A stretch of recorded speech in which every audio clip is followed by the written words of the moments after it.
Good morning. It's almost, what is it, 10 o'clock? Okay, so this is ChaYah Shalom. And before it gets too hot in this little hot box Gypsy Den here, I was thinking that we could read something from the Lieber Code. So I'm only going to do a few minutes because I know how boring this stuff is. But let's see, I've been reading this. Everyone says that we're supposed to be reading the Lieber Code, so we know what it means. So pretty much this man, Mr. Lieber, he was a very educated person, and he was in America after a while as a professor. So it says that in 1857, he became professor of modern history and political science at Columbia Law School, where he taught international law and civil and common law until his death on October 2nd, 1872. So in addition to his Encyclopedia Americana, Lieber's pre-Civil War imputation, was also enhanced by his political ethics in 2 volumes, 1838, and his book Civil Liberty and Self-Government. Ooh, that sounds good. 1853. Ideas expressed in political ethics form much of the basis for the Lieber Code. Oh, interesting. Huh. Ideas expressed in political ethics form much of the basis for the Lieber Code. Lieber's 3 sons fought in the American Civil War. Oscar Montgomery Lieber died of wounds received fighting as a Confederate soldier. Hamilton Lieber lost an arm at Fort Donelson fighting for the North. Guido, well, these guys, his names. Norman Lieber was an infantryman in the Union Army, later as a brigadier general. This son was to become the judge advocate general of the United States Army. Ooh, typo. During the Spanish-American War, the writing of the Lieber Code, here we go. By the end of 1862, oh my gosh, this is 166 pages long. That doesn't sound good.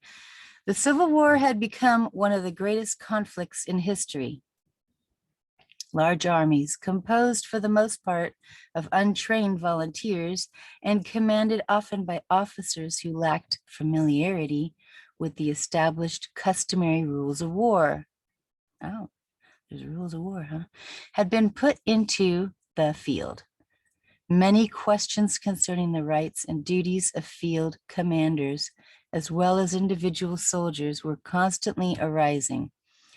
Also, the matter of treatment of combatants and non-combatants,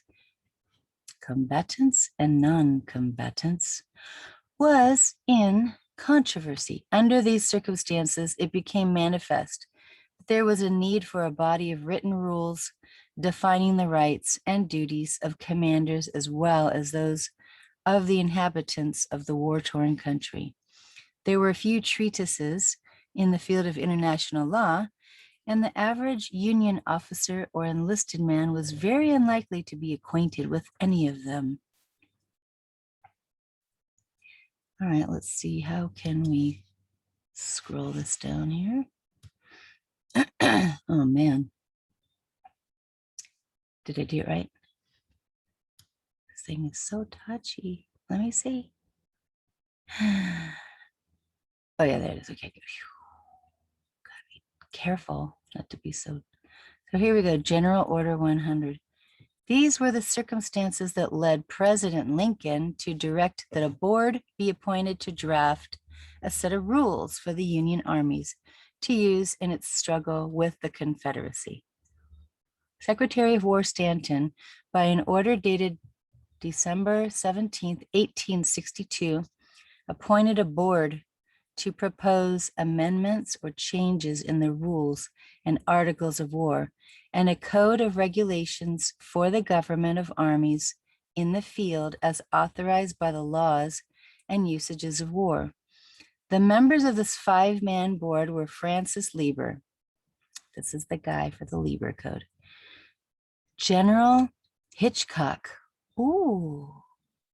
president of the board, and Generals Cadwallader, Hartstuff, and Martindale. Is that Duck Martindale? The task of preparing the code of regulations was given to Dr. Lieber. So Lieber, drawing upon his years of thought and study, quickly prepared a draft and presented it to the other members of the board. After some additions and deletions by the officers on the board, this sounds like notes that they make for a trust. How funny. Lieber then transmitted a revised draft to General Halleck on February 20th, 1863, just 2 months after the board was appointed. Oh, wow. It took 2 months for that. President Lincoln approved the project, and it was issued as the instructions for the government of the armies of the United States in the field, General Orders number 100, dated April 24th, 1863. The example set by the United States in issuing the instructions was followed by several European nations. Many ordinances or manuals along the general lines of the Lieber Code were promulgated. In 1871, the government of the Netherlands issued a manual entitled Practical Manual of the Laws of War. That's funny. Was that other one impractical? It was prepared by General Den Beer, Portugal, and in the government, without directly sanctioning the manual, ordered that it should be used as a textbook for the instruction of officers. The French government followed suit, meaning it, they copied them, in 1877, as did the Swiss government in 1878, Serbia in 1879, Spain in 1882, Portugal in 1890, and Italy in 1896. So everybody's like coming up with these ideas of this is how we're going to handle ourselves in war, and all you officers are going to have to read this book. Military Law Review.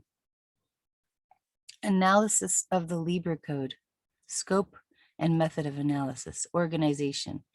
The instructions contain 10 sections, which are divided into 157 articles. That's good. Scope of this document ranges from martial law to detailed rules regarding prisoners of war. In this article, the Lieber Code will not be analyzed according to the order or arrangement of the original General Order number 100.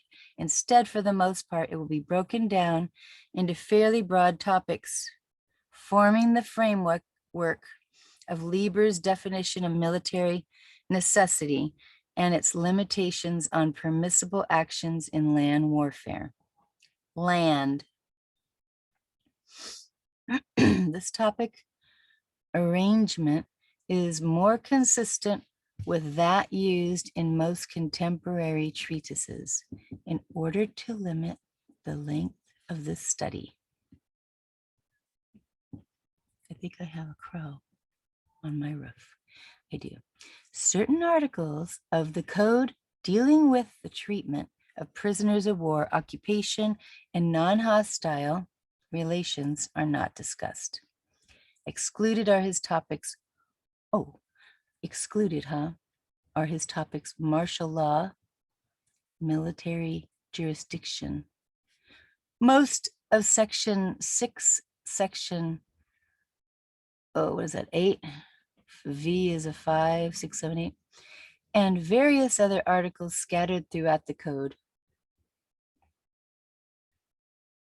included. However, is his treatment of war treason and war rebels. Also not discussed are articles which are dated, such as those dealing with slavery, and those having an obvious relationship chiefly to the situation during the American Civil War. So basic premises. The Lieber Code fulfilled a dual purpose. It was both a short textbook on the law of war and a set of rules for field commanders. Well, how short is that textbook? I want to know. This dual function accounts for the fact that the code vacillates between diffuseness and economy of language.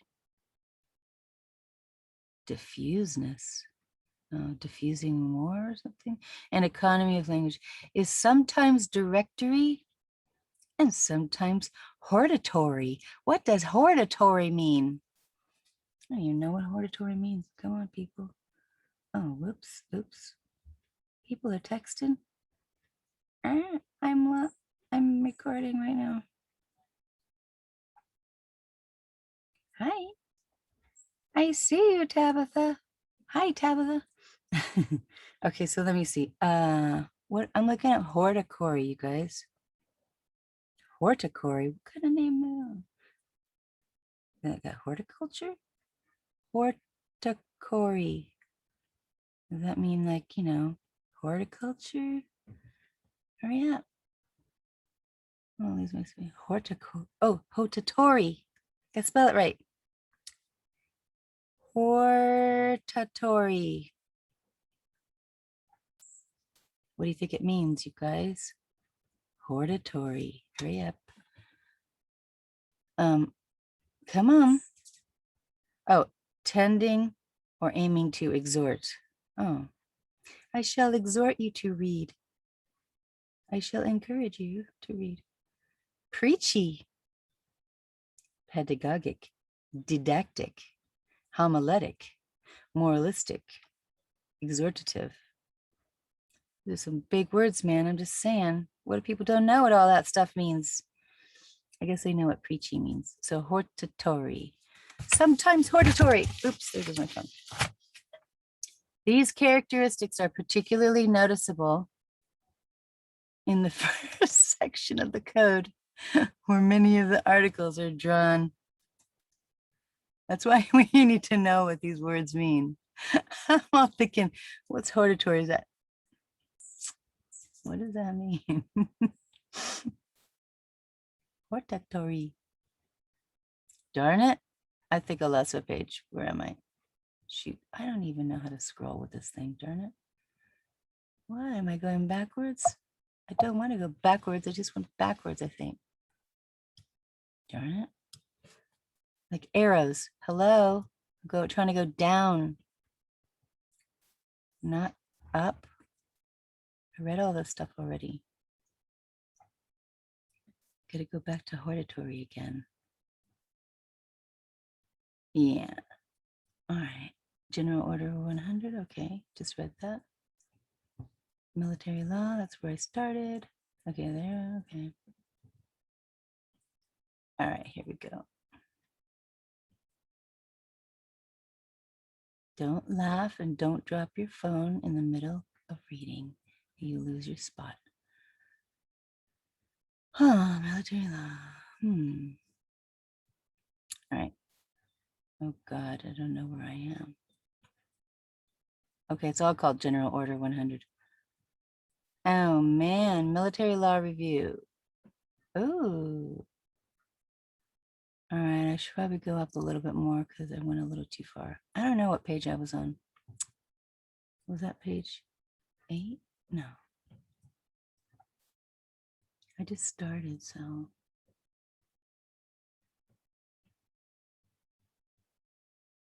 Okay, it might be around here. I think it's there. Yeah. Oh yeah, here it is. Cool. So I was on page 6 now. I'm on page 7.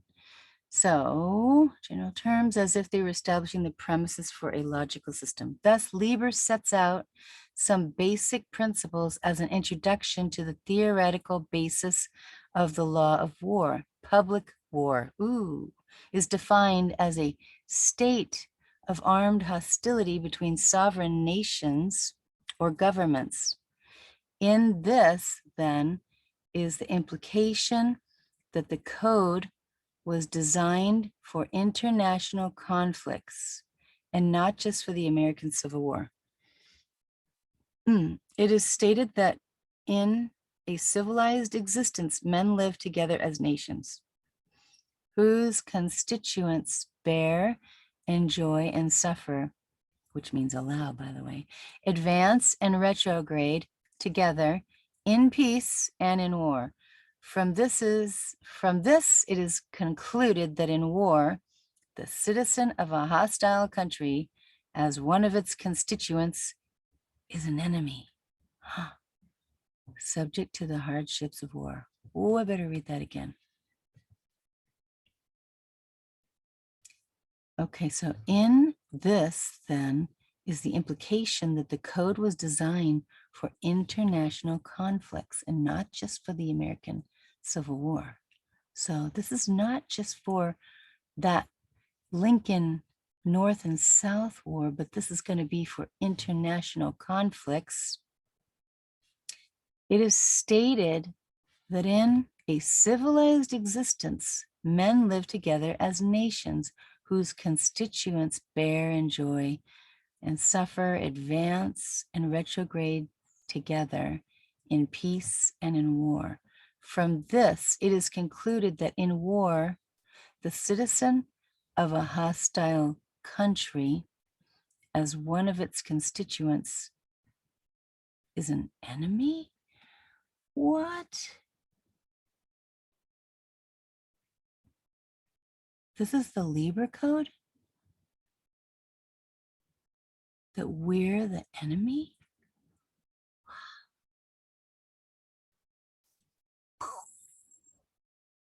Subject to the hardships of war. Whoa, right here, man. From this, it is concluded that in war, the citizen of a hostile country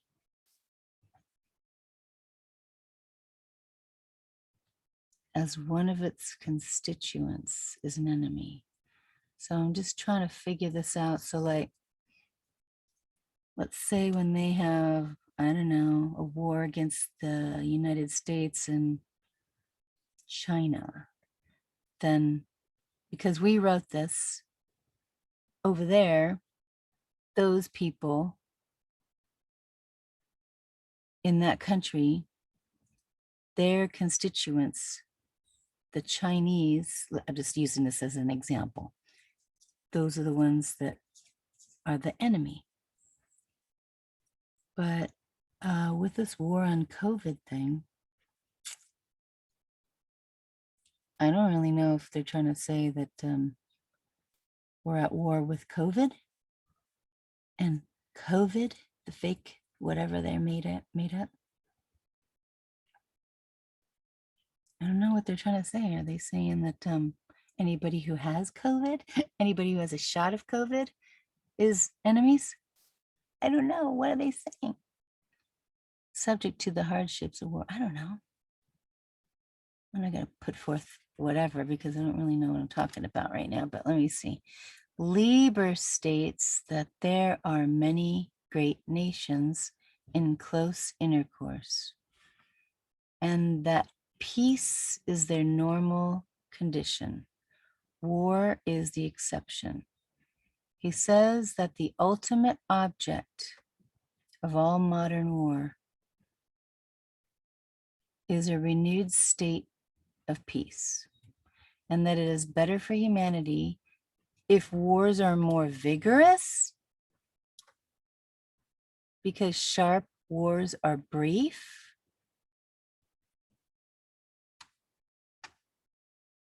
Wow. Wow, heavy duty, man. War is not its own end, according to Lieber, but is the means to obtain the great ends of state, or to consist in defense against wrong. His jurisprudential theory of the laws of land warfare is brief. All municipal law of the ground on which the armies stand, or of the countries to which they belong, is silent and of no effect between armies in the field. I don't really get that. Let me read that again. So it says, all municipal law of the ground on which the armies stand, or of the countries to which they belong, is silent and of no effect between armies in the field. I didn't really get that. He says further that there is no law, or authoritative rules of action between hostile armies, except that branch of the law of nature and nations, which is called the law and usages of war on land. And this law of war imposes its limitations and restrictions. Let's see if this goes down. Oh, good. On principles of justice, faith, and honor. Custom, not convention, contained the rules at the time Lieber was writing. In these basic premises, oh, a helicopter's coming around. In these basic premises, war is placed within the framework of the nation-state system. The expressed desire for peace is still very pertinent. The obviously Teutonic concept of the desirability of a hard, quick war must be rejected, because the quick nuclear war would mean only more suffering and devastation, and perhaps the extinction of humanity. However, the law of war does not prohibit the hard, quick war. Interesting. Hey, the Kellogg-Briand Pact, Pact of Paris, 1920, repudiated Lieber's idea that war is the means to obtain the great ends of state. And that war was renounced as an instrument of national policy. However, the defensive war is permitted both by the Kellogg-Briand Pact and by the Charter of the United Nations, the UN. Going beyond these premises and looking to the rules themselves, it is clear from an overall study of the Lieber Code that the development of the law of war has been determined by three principles. First, the principle that a belligerent is justified in applying those measures not prohibited by international law necessary to carry out the purposes of the war as soon as possible. Secondly, the principle of humanity, which prohibits measures of violence not necessary to secure the ends of the war. And thirdly, the principle of chivalry, which requires a certain amount of reciprocal fairness between the opposing forces. The first of these principles involves the concept of military necessity. The military necessity, the three articles which discuss military necessity, set out Lieber's theory regarding the permissible limits of land warfare. In this discussion, he outlines a framework upon which the main sections of his code are developed. Military necessity is briefly defined in Article 14 as those measures which are indispensable for securing the ends of the war and which are lawful according to the modern law and usages of war. This definition is carried forward today in the definition contained in the United States Manual on Land Warfare, which defines military necessity as the principle which justifies those measures not forbidden by international law, which are indispensable for securing the complete submission of the enemy as soon as possible. The chief change is that the definition now has a total war overtone, in that it speaks of the ends of war as the complete submission of the enemy as soon as possible. And Lieber merely speaks of the ends of the war, which we soon determined from the code to be to obtain the great ends of the state and a renewed state of peace. Following the definition, the outer limits of military necessity are drawn. Military necessity allows only the direct destruction of the life and limb of armed enemies and of those others whose death or injury is unavoidable. Ooh, armed. Ooh, so maybe when they consider somebody like, a Texas guy that has a rifle in their truck, they can call him a belligerent. Maybe they can, I don't know, consider them armed enemies of the state or something. I don't know. Is unavoidable in the course of battle. It allows the capture of armed enemies, people of importance to the enemy, and people of peculiar danger to the captor. Undoubtedly referring to spies and saboteurs. Military necessity allows all destruction of property and obstruction of the ways and channels of traffic, transportation, and communication. Oh, did anyone say EMF? Electromagnetic frequency scam? It allows all withholding of sustenance or means of life from the enemy. Whoa. So if they do something with our communication, they're saying we're the enemy. It allows the appropriation, I'm going to take it, of any property necessary for the subsistence or safety of the army. Lieber then states that military necessity allows such deception as does not involve the breaking of good faith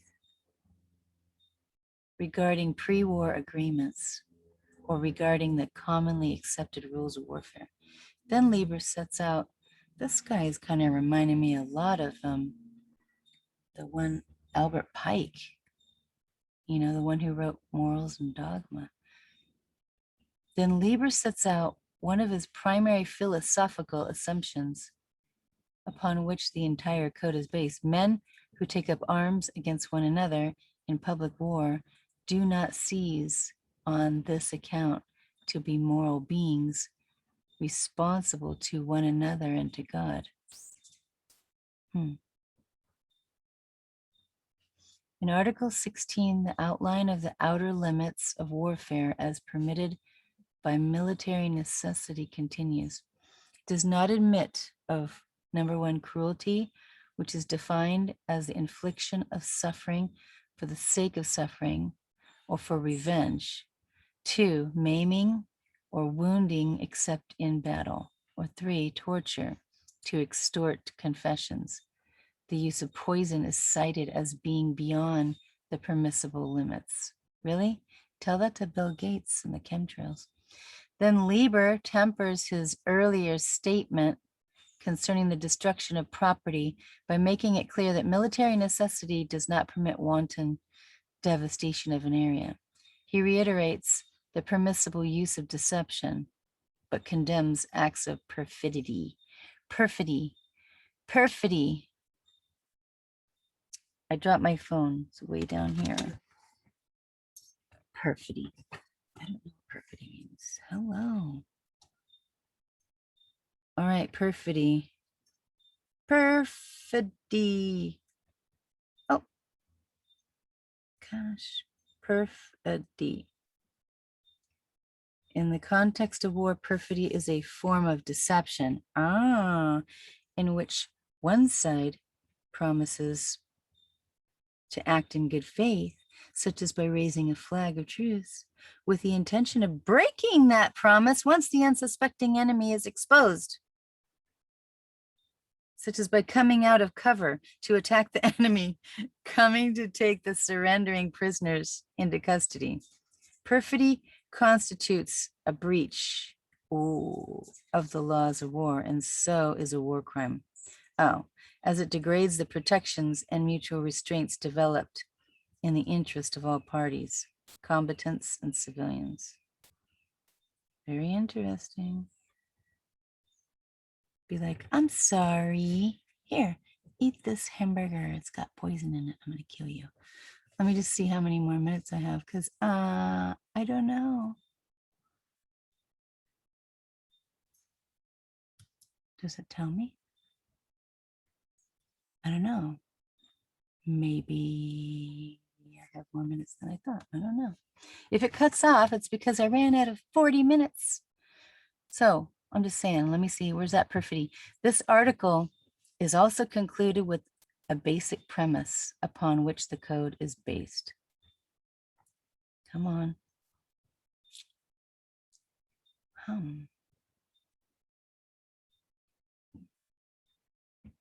I need to know what the meeting info is.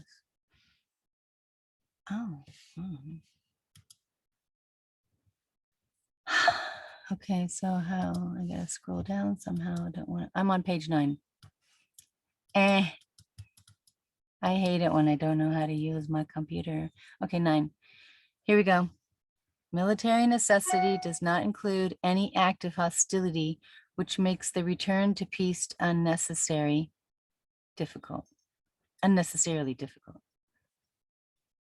Military necessity does not include any act of hostility which makes the return to peace unnecessarily difficult. I don't really understand that. This is one of the 3 fundamental purposes of the law of war as set out by the field manuals of both the United States Army and the British Army. During the period of warfare in which Lieber was writing, a foremost principle upon which the rules of land warfare were based was that a distinction must be made between competence and non-competence, and that the forces of war should be directed insofar as possible to the former category, and that the latter category, the non-combatants, is to be protected as much as possible, you know, like women and children and tourists and stuff. It is the tendency toward its extinguishment of this distinction in total war that has caused many writers to state that total war has wiped out the rules of the land warfare or made them obsolete. Lieber's articles 22 through 25 are devoted to making the distinction between non-combatant individuals belonging to the hostile country and the hostile country itself, with its men in arms, assimilating the army to the country. Lieber says, in effect, that the making of this distinction is an attribute of civilization, and that the absence of the distinction is barbarian. However, he admits that under this test, civilization is still not universal. At this point, it may be appropriate to see how Lieber elaborated upon this framework of military necessity in setting out the rules to govern hostilities. Ruses of war. In Article 16, one of the propositions set forth by Lieber is that military necessity admits of deception, but disclaims acts of perfidy. A contemporary work in the field of international law agrees with Lieber in this respect and contains the statement that Halleck correctly formulates the distinction between stratagems and perfidy by laying down the principle that whenever a belligerent has expressly or tacitly engaged and is therefore bound by a moral obligation to speak the truth to an enemy, it is perfidy to betray his confidence because it constitutes a breach of good faith. Lieber never defines perfidy, nor does he define ruses or stratagems. However, a study of several scattered articles reveals his conception of these terms. In an article that comes fairly late in the code, ruses and perfidy are discussed, although not in those terms.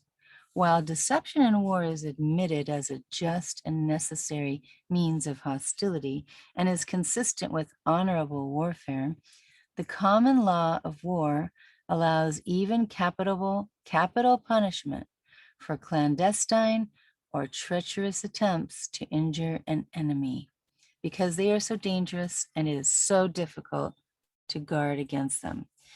Throughout the Lieber Code, death is always referred to as the punishment for perfidy.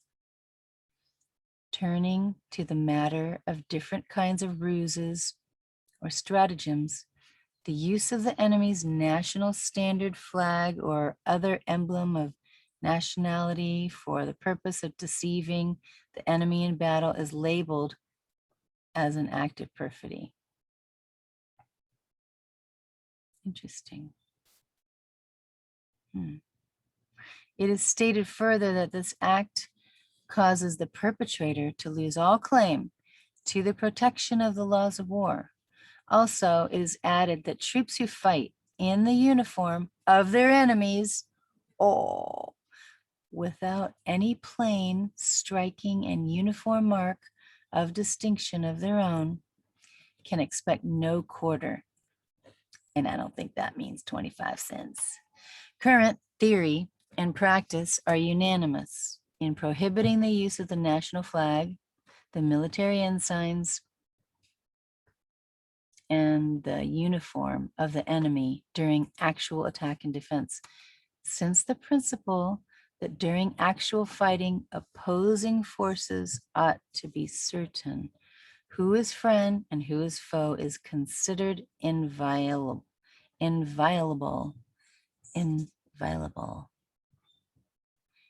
However, many writers can maintain that belligerent forces may make use of these means of deception until the actual fighting begins. Article 23F of the Hague Regulations of 1907 prohibits the improper use of flags of truce, white flag, national flags, military insignia, and enemy uniforms, as well as the distinctive badges of the Geneva Convention. This is not an unqualified limitation, but merely a prohibition of improper use. Wait, this is not an unqualified limitation, but merely a prohibition of improper use. It leaves an open question as to what uses are proper and what are improper. Some support for the view that it is permissible to wear the enemy uniform before the actual battle may be found in the Skorenzi trial. In that case, a number of Germans were captured wearing American uniforms over which German parachute overalls had been hastily donned. They were acquitted because there was no evidence that they had used their weapons while disguised in American uniforms. And it also appeared that Skorenzi had previously sought an opinion which had advised against opening fire or committing hostile acts while in American uniforms. The contemporary conventional rule is stated in Article 24 of the 1907 Hague Regulations, which provides as follows: ruses of war and the employment of measures necessary for obtaining information about the enemy and the country are considered permissible. Oh. A general statement of today's view is that ruses of war are permissible if they do not take advantage of the protection afforded by another law of warfare. The examples used to demonstrate the principle in the Lieber Code are consistent with current practice. The absence of a definition as such renders true comparison difficult. Measures to obtain information and ruses because of the clandestine nature of both are linked in the Hague Regulations. The usual clandestine means to obtain information is through espionage and the use of spies. Oh, what do I have? Crows on my roof or rats in the engine? I don't know. I have spies. Don't poop in here. I hear some noises. I think it's crows up there. Spies and espionage. Lieber deals with the subject of spies in 3 separate articles. In Article 88, a spy is defined as a person who secretly in disguise or under false pretense seeks information with the intention of communicating it to the enemy. In the same article, the punishment of a spy is stated as death by hanging by the neck. Ugh. And that this punishment is applicable whether or not the spy succeeds in obtaining the information or in conveying it to the enemy. As defined in this article, there is apparently no limitations as to locale of operations. This is in contrast with the first paragraph of Article 29 of the 1907 Hague Regulations, which states that a person may be considered a spy when acting clandestinely or on false pretenses, he obtains or endeavors to obtain information in the zone of operations of a belligerent with the intention of communicating to the hostile party. FM 2710 points out that the first paragraph of the Hague Regulation has been somewhat modified insofar as American practice is concerned by the enactment of Article 106 of the Uniform Code of Military Justice.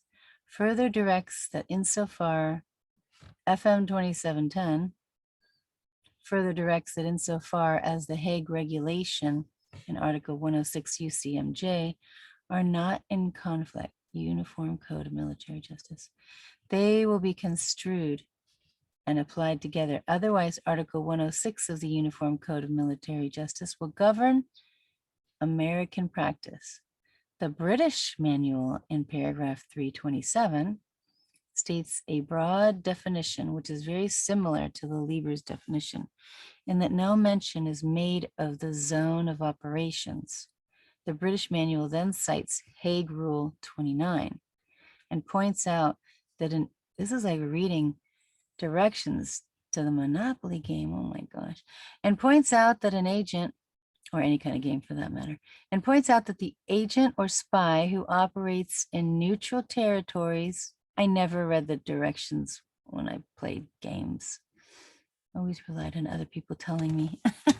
Then they would say, you didn't say pass go, you didn't get your money.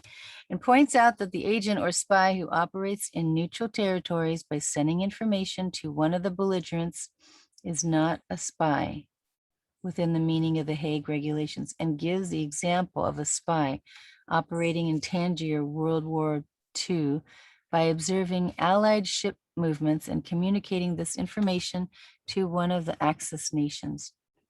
The comment concludes by pointing out that such an act may not amount to espionage by the law of war, although it may be by the domestic law of certain nations. Such an act apparently would amount to espionage under the Lieber Code, since it contains no limitation as to the locale of operations.